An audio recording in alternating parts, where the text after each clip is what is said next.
Happy Saturday, and I just wanted to give you an encouraging lesson and some insight here. So I promise that this could change the way that you think about helping your student to become an academic writer.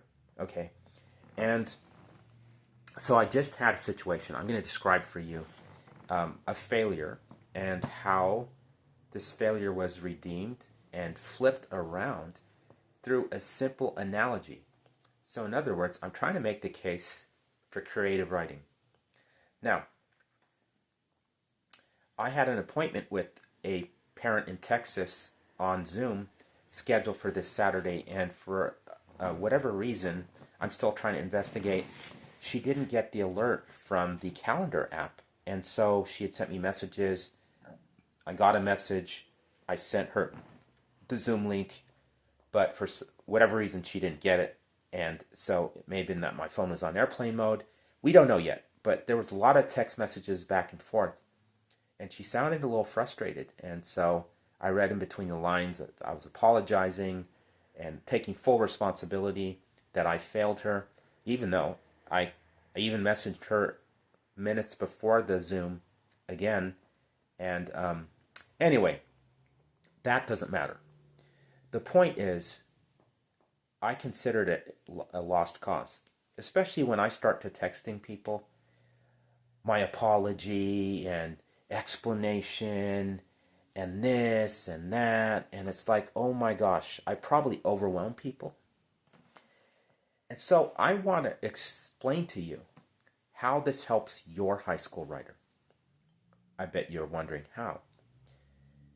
My text messages were persuasive writing, they were informative writing. But the moment I used narrative writing and used an analogy, she came back. She said, my gosh, you have a gift for explaining things in words. You really love to write. And she sent like a praying emoticon, and then she had a laugh out loud emoticon to that analogy. Here's the analogy I painted for her. I said, oh, I failed you. You did your best to be prepared. So you showed up. It was like showing up at a restaurant and the restaurant is closed. The door's locked. Okay? It says the hour. I didn't go into all that, but I just said you did your best to be prepared. It was like going to the restaurant and the door was closed. I just didn't know that the door was closed, so to speak, electronically. That's all that message entailed. It was an analogy. So, one of the advantages that your student, your child, you, for that matter, need to take advantage of is not just story, because a story is everywhere now. Everybody's onto this, the value of telling a story. Facts tell, stories sell. Yeah, but I'm 21 years ahead of the game on that because I worked for Robert McKee, who wrote the book called Story. And he showed us how to make a story world class, how to make it last. And he has, in his tutelage, he's shown this to his students around the world since, I don't know, the 1990s. And 30 of his students are Academy Award-winning actors, producers, and screenwriters and directors. And so, one of my pillars, by the way, is storytelling. And I keep that as a big secret until I actually meet with parents. And so here's the main idea today. Here's the main point. And I did tell you a story today, didn't I?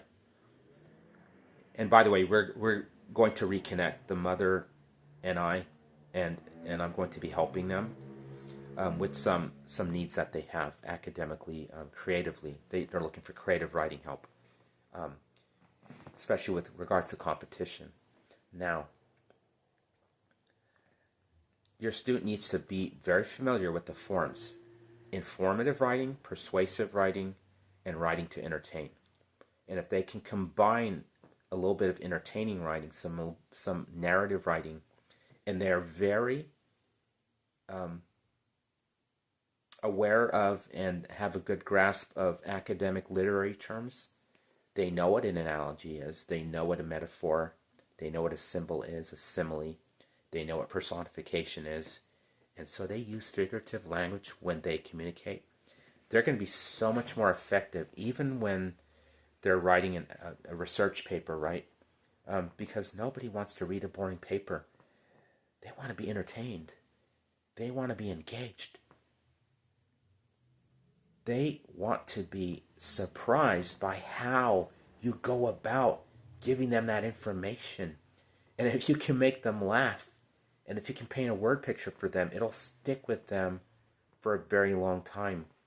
And so in my tutoring, one of the things I really emphasize with my students is, let's be creative, let's have fun, let's use our imagination, let's use what we've read in high school or middle school to capture and consolidate what we're learning about the world through these books and what we know about ourselves, so we can make those connections, because it's like Velcro. And when students see this, and they see this all the time in my regular class because I'm a full-time teacher, it's like Velcro. I mean, I can read a book, but what's going to make this information stick with me and contribute to my understanding of the world is I have to connect with it. And as writers, we have to create that Velcro for people. And that's what I did with this for this mother in my text message about going to a restaurant and the door is locked, right? In her case, it was going to a Zoom session or trying to go show up to the Zoom session and there's no link, right? A huge failure. And by the way, in case you're wondering, this is a fluke. Normally, this thing works quite well with the parents that reach out to me and set appointments. So I don't quite know what happened here. So in case you're wondering, if you set an appointment with me, if the same thing's going to happen, well, I'm making changes anyway. So I'm going to make sure that she, when she sets the new appointment, that I will immediately text message her, because now I have her phone number, and send her an email and a messenger with that Zoom link the moment she sets the appointment. Plus, I'll send in reminders anyway. So, what you'd like to do, or what you could do if you want if this is on my Facebook page or one of the groups, you can go ahead and request a strategy success session.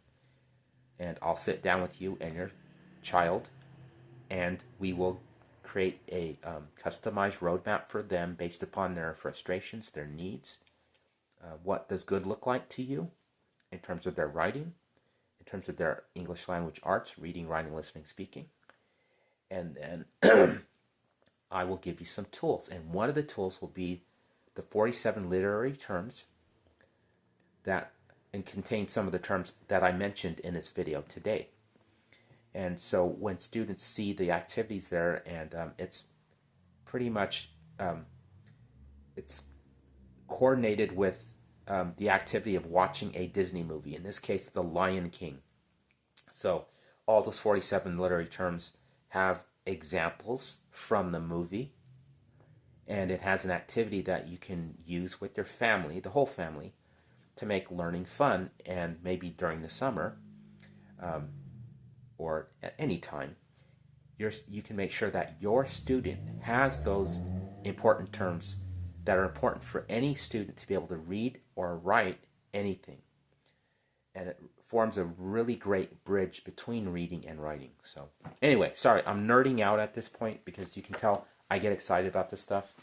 And so anyway, reach out. If you have questions on grammar, questions on, paragraph structure, how to start an essay, what's an introduction, I'll drop you a short video. Just direct message me. Don't worry, I won't hold you captive for 20 minutes on a video. I just love to share. I just love to make our students have a better time expressing themselves, because if they can get better at it and score high on their grades and on their test scores. I'm not saying they want to be a writer or write stories and publish poems and novels and that sort of thing, but it'll make life more effective for them in terms of reaching the next step.